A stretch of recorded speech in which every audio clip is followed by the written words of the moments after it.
मैं सोचता हूँ इसके पहले ये जो महाविद्यालय था, ये महाविद्यालय भी माधव देव जी के नाम से ही था, और इसलिए मैं सोचता हूँ उनके नाम को ही मान और सम्मान मिले, इसलिए उस समय के राजनेता ने इसे विश्वविद्यालय बनाने की घोषणा की थी, और उसी के अनुसार ये विश्वविद्यालय बना है। बनाने वालों को भी मैं अपना अभिनंदन करता हूँ कि आपने इस भावना का सम्मान किया। एक विश्वविद्यालय को अपने छात्र की शिक्षा के माध्यम से दुनिया का दूरगामी और सकारात्मक प्रभाव डालने का प्रयास करना चाहिए। मुझे विश्वास है कि इस विश्वविद्यालय में भी उसी शिक्षा शास्त्र का पालन किया जाता है। यह विश्वविद्यालय अग्रणी अनुसंधान पर जोर देने के साथ साथ न्याय संगत, समावेशी उच्च शिक्षा एवं सुविधा को दृढ़ता से पालन करेगा। इसी दृष्टिकोण के साथ विश्वविद्यालय के ज्ञान का प्रसार करने और सीखने और प्रोत्साहित करने और सामाजिक और आर्थिक विकास को महत्वपूर्ण योगदान देगा। मुझे प्रसन्नता है कि विश्वविद्यालय विभिन्न क्षेत्रों में गुणवत्तापूर्ण शिक्षा प्रदान करने का, युवा पीढ़ी को कुशल और सशक्त बनाने का महत्वपूर्ण योगदान दे रहा है। ये विश्वविद्यालय कौन चलाता है? ये देश का वो गरीब व्यक्ति चलाता है जिसके कपड़े फटे हुए हैं, जिसकी धोती फटी हुई है, जिसके जूते पहनने को नहीं है, जिसको रहने को मकान नहीं है।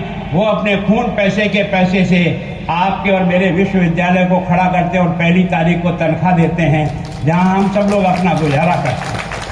अगर हमारी योग्यता का उपयोग उसके लिए नहीं हुआ, उसको भी हमारे बराबर लाने का प्रयत्न नहीं हुआ, तो हमारा पढ़ना न पढ़ना बेकार है।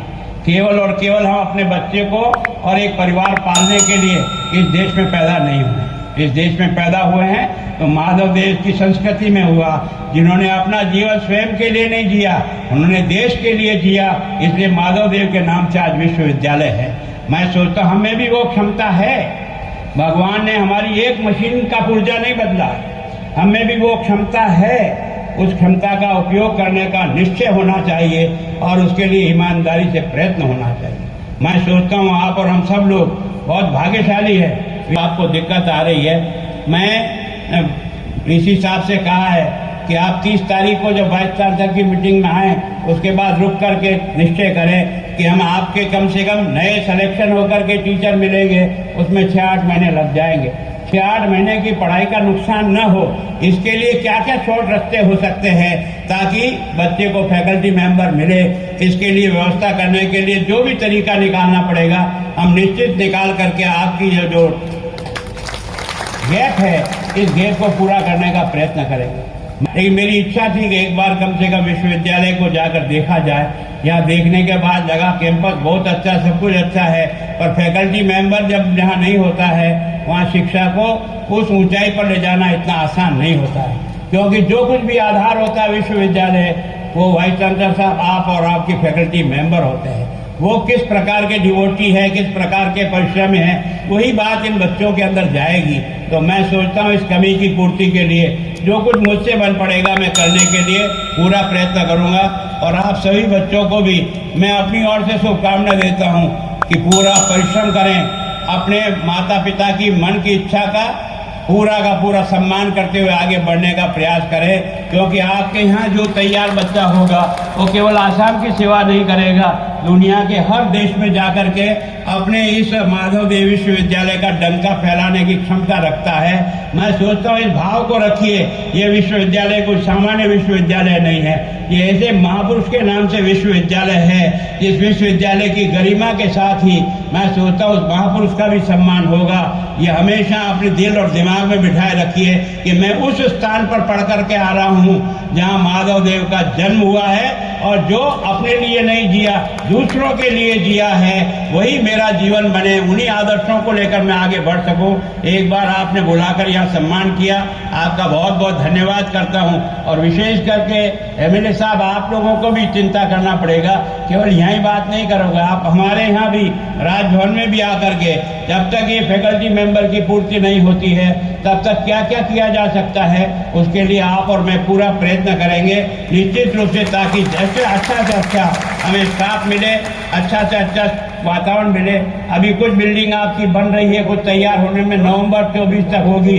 मैं सोचता हूँ विशेष करके बच्चियों को रहने के लिए कोई न कोई, अगर आपको कोई प्राइवेट जगह भी लेना पड़े जहाँ बच्चों को रखा जा सकता है, उनका छात्रावास बनाया जा सकता है, आपका स्टाफ का कोई मेंबर उस छात्रावास और उसकी व्यवस्था को देख सकता है, तो एक प्रयत्न वो भी करना चाहिए ताकि दूर दराज से आई हुई बच्चियों को हम सुरक्षित भी रख सकें और उनकी शिक्षा को अच्छे ढंग से आगे बढ़ा सकें।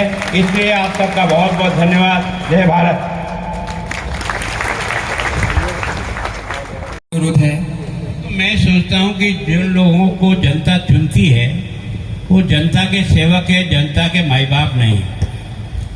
जनता उन्हें यहाँ तक पहुँचाती है और इस पद पर बैठाती है और इतना सम्मान होता है, उस जनता के प्रति उनका जो देखने का नजरिया है वो अपने मालिक के रूप में होना चाहिए, नौकर के रूप में नहीं होना चाहिए। एक दूसरा क्या है कि राजनीति में शुचिता रहनी चाहिए, चाहे चुनाव जीते या चाहे हारे, जैसा भी होगा हो जाएगा, लेकिन शुचिता राजनीति में रहे तो मैं सोचता हूँ जनता का आशीर्वाद मिलता है। मैं 11 चुनाव लड़ा हूँ, 11 पैसे भी घर से नहीं लगाए, जो जनता ने दिया वही खर्च किया और उसी से चुनाव लड़ा हूँ और इसके कारण से राजनीति में कभी भी कोई दाग नहीं लगा, उस पवित्रता के कारण से नहीं लगा। मैं सोचता हूँ राजनीति को इतना शुद्ध करने का प्रयास करो और बाकी तो ऊपर वाला भी देखता है। जब आप अच्छा काम करते हो तो वो कहीं न कहीं से आपका जुगाड़ बना देता है, और अगर आप गलत करते हो तो दुनिया को धोखा दे सकते हो, ऊपर वाले को धोखा नहीं दे सकते, वो आपकी घोड़ी भी बनाना जानता है।